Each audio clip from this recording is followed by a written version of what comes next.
اچھا، اور وہ ہے کون؟ وہ یونیورسٹی پروفیسر ہے، یہ نہیں کہ وہ کوئی دہشت گرد ہے. تو پہلے تو میرے سے مانا نہ جائے.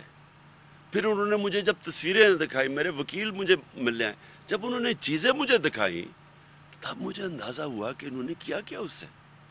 اور پھر وہ باقی تو خیر عدالت میں بھی مجھے پیش ہونا پڑا اس پہ.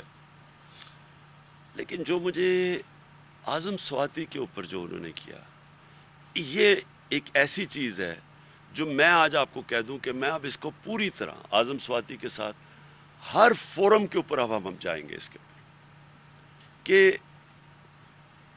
اور مجھے افسوس یہ ہے کہ ہماری عدلیہ نے سو موٹو ایکشن نہیں لیا اس کے اوپر. اگر اس کے اوپر ایکشن لے لیتے، کسٹوڈیل ٹارچر تھی، وہ ساری دنیا میں بینڈ ہے، اس کے اوپر لے لے تو شاید اعظم سواتی سے وہ نہ ہوتا جو ان سے ہوا. میں صرف چاہتا ہوں کہ مختصراً اعظم سواتی پہلے آپ کو بتائیں ان سے کیا انہوں نے.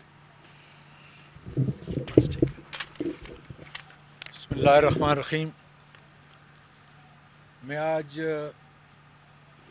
پاکستان میں رہنے والے پاکستانیوں کو اور بیرون ملک جو رہ رہے ہیں ان کو یہ پیغام دینا چاہتا ہوں کہ اللہ تعالیٰ کا شکر ادا کریں کہ پاکستان کو آج اللہ تعالیٰ نے ایک ایسا بہادر اور انصاف پسند لیڈر دیا ہے جس کی وجہ سے پوری پاکستانی قوم ایک قوم بن چکی ہے.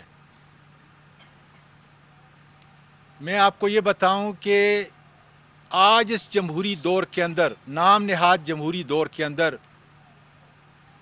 اگر ایک سٹنگ سینیٹر کو خواہ اس نے کتنا بڑا بھی جرم کیا ہے لیکن ماورائے قانون، ماورائے آئین، اور پھر وہ سینیٹر جو کہ پی ٹی آئی کے پارلیمانی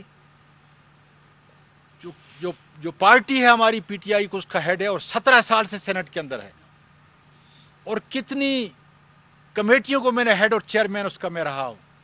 آج آپ کے جو ہائی کورٹ کے ججز ہیں اور جو سپریم کورٹ کے ججز ہیں اس کمیٹی کا بھی میں چیئرمین ہوں. اس لیے میں کہتا ہوں کہ